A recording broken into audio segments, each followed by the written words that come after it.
Hello guys, hope so you are doing good. In this video I will show you how to fix speaker not working problem in Moto G77. First of all, turn off do not disturb, open setting. Now in settings, scroll down, click on sounds and vibration.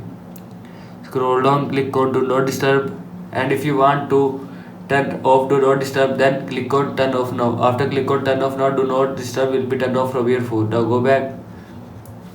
After that, reset all setting. Open setting, scroll down, click on system, scroll down, click on reset options, scroll down, click on reset device setting, and again click on reset device setting. After click on reset device setting, all setting will be reset from your phone. Now go back.